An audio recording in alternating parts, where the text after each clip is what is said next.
అనంత కరుణామయుడు అపార కృపాశీలుడైన అల్లాహ్ పేరుతో ప్రారంభిస్తున్నాను. సూర్య అత్తూర్ 1వ రుకు 6వ వివరణ. అందువల్ల ఈ 2 అర్థాలను రద్దు చేసి ఇక్కడ నిర్బంధితం, మిశ్రమం, నిండైనది, పొంగేది అనే అర్థాలే చెప్పుకోవలసి ఉంటుంది. ఈ 5 వస్తువులపైన ప్రమాణం చేసినది ఈ యథార్థం గురించి తెలుపడానికే. ప్రభు శిక్ష అంటే పరలోకం అని ఉద్దేశం. ఇక్కడ దాన్ని నమ్మేవారు కాక తిరస్కరించేవారు సంబోధితులు గనుక దాని రాక వారికి శిక్ష తప్ప మరేమీ కాదు గనుక దాన్ని ప్రళయమనో లేదా పరలోకమనో లేదా ప్రతిఫల దినమనో అనడానికి బదులు ప్రభు శిక్ష అని పేర్కొనడం జరిగింది. ఇక గమనించండి, ఒట్టు వేసుకున్న ఆ 5 వస్తువులు పరలోకం సంభవం అనడానికి ఎలా ఆధారాలు, నిదర్శనాలు అవుతాయో పరిశీలించండి. పీడనకు గురై అణగారిపోయిన ఒక జాతిని పైకి లేవనెత్తడానికి, ఒక ఆధిక్యత పొందిన బలోపేతమైన జాతిని పతనానికి గురి చేయడానికి నిర్ణయంగా కొన్న స్థలం తూరు. ఈ నిర్ణయం భౌతిక ధర్మం ఆధారంగా కాదు, నైతిక ధర్మం, ప్రతిక్రియా ధర్మం ఆధారంగా జరిగింది. అందువల్ల పరలోకాన్ని సమర్థిస్తూ చారిత్రక ఆధారంగా తూర్ను ఒక ప్రతీకగా చూపడం జరిగింది. భావం ఏమిటంటే, బనీ ఇస్రాయిల్ వంటి ఒక శక్తిహీన జాతిని లేవనెత్తడం, ఫిరౌన్ వంటి బలోపేతుడైన పాలకుణ్ణి తన సేనల సమేతంగా నీట ముంచివేయడం దీని నిర్ణయం. ఒక నిర్జన రాత్రిలో తూర్ కొండ మీద జరగడం మానవ చరిత్రలో ఇదొక అత్యంత ప్రస్ఫుటమైన దృష్టాంతం. సామ్రాజ్య నైజం ఏ విధంగా ఒక మానవుని వంటి బుద్ధిగల సాధికార సృష్టి వ్యవహారంలో నైతిక జవాబుదారీతనాన్ని, ఆచరణల ప్రతిఫలాన్ని కాంక్షిస్తుందో ఆ ఆవశ్యకత పరిపూర్తికి ఒక లెక్క చూపే దినం అవసరం. అందులో మానవాళినంతటిని ఏకత్రం చేసి దాన్ని లెక్క అడగటం తప్పనిసరి. మరిన్ని వివరాలకు చూడండి ఖురాన్ అవగాహన సంపుటి 851, అజ్జారియాత్ పాదసూచి 21. పరిశుద్ధ గ్రంథాల సంచయనం పైన ప్రమాణం చేయడానికి కారణం, విశ్వప్రభు వద్ద నుండి వచ్చిన ప్రవక్తలందరూ వారు తెచ్చిన గ్రంథాలన్నీ అన్ని కాలాల్లోనూ ఒకే నమూనా, ఒకే సమాచారాన్ని అందజేశాయి. అదే సమాచారాన్ని మహానీయ ముహమ్మద్ సల్లల్లాహు అలైహి వసల్లం నేడు అందజేస్తున్నారు. అంటే అదే మునుపటి వారు, వెనుకటి వారు, మానవులంతా ఒకనాడు సరికొత్తగా సజీవులై తమ దైవం సమక్షంలో హాజరు కావలసి ఉంది. తమ ఆచరణలకు అనుగుణంగా ప్రతిఫలము శిక్ష పొందవలసి ఉంది. ఈ సమాచారం లేనిదే ఏ దైవ గ్రంథము ఎప్పుడూ మానవులకు అందలేదు. లేదా జీవితం అంటే ఇహలోక జీవితం ఒక్కటే తప్ప మరో జీవితం అంటూ ఏదీ లేదు. మానవుడు మరణించి మట్టి అయిపోనున్నాడు, ఆ తర్వాత లెక్క లేదు, పత్రము లేదు అన్న అభయ సమాచారం ఇచ్చిన గ్రంథము ఏదీ లేదు.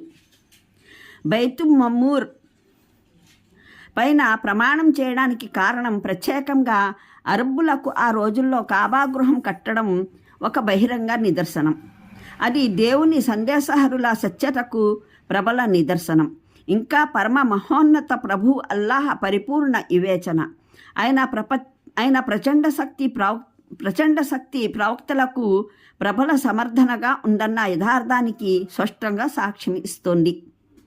ఈ ఆయత్ల అవతరణకు పూర్వం 2,500 సంవత్సరాల ముందు గడ్డిపోచా మొలవని, నీటి చుక్క పుట్టని ఆ నిర్జన కొండల్లో ఒక వ్యక్తి ఎటువంటి అంగబలమైన, సేవక బృందమైన, సాధనా సంపత్తి లేనిదే వచ్చి తన భార్యను, ఒక పాలు త్రాగే శిశువును ఎటువంటి అండదండలు లేకుండానే వదిలి వెళ్ళిపోతాడు. ఆ తర్వాత కొంతకాలానికి ఆ వ్యక్తియే తిరిగి వచ్చి ఆ నిర్జన ప్రదేశంలో పరమప్రభువైన దేవుని ఆరాధనకు ఒక కట్టడం నిర్మిస్తాడు.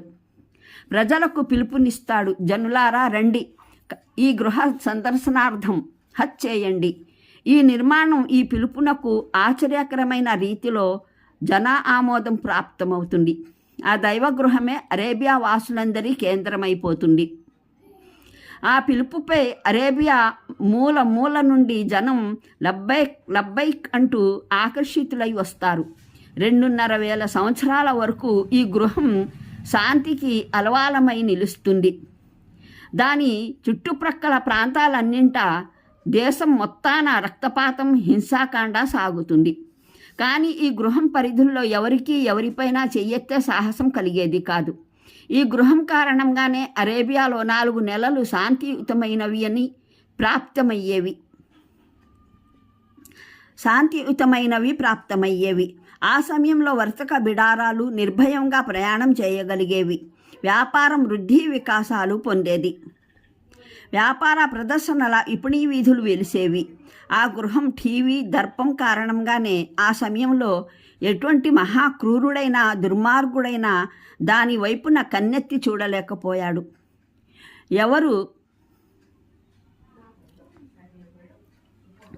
ఎవరు ఈ దుస్సాహసానికి పాల్పడ్డాడో అతను దైవాగ్రహానికి గురై గుణపాఠంగా రూపొంది తీరాడు.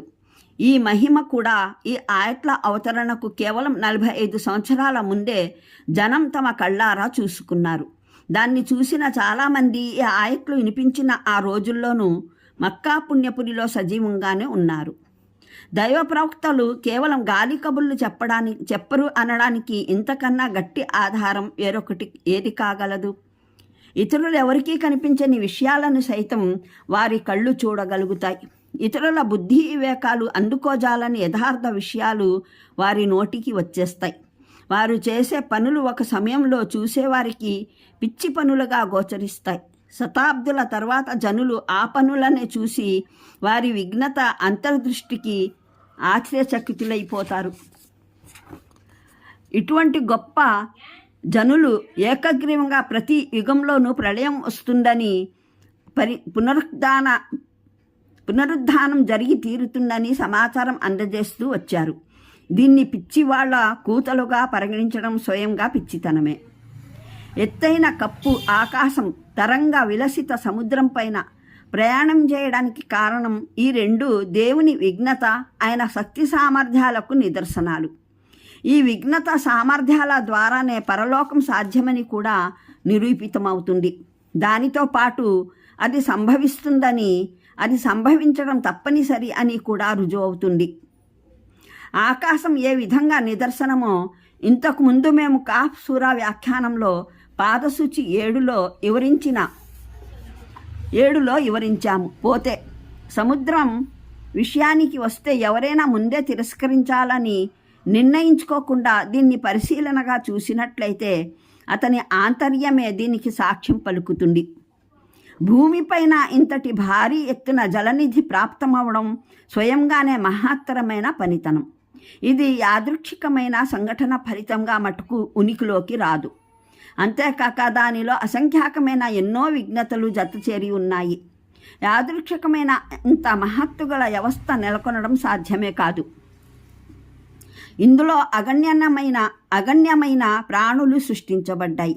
వాటిలో ప్రతి ఒక్కదాని శరీర నిర్మాణం అది నివసించవలసిన లోతుకు తగినట్టుగా రూపొందించబడింది. దాని నీటిని ఉప్పగా చేయడం జరిగింది. దానివల్ల అనుదినం అందులో చచ్చిపోయే కోటానుకోట్ల ప్రాణుల కళేబరాలు కృళ్ళిపోకుండా ఉంటాయి. దాని నీటిని ఒక ప్రత్యేక పరిమితిలో నిలువరించడం జరిగింది. అది భూమిలోని నెర్రల ద్వారా భూమి లోపలికి దిగిపోదు.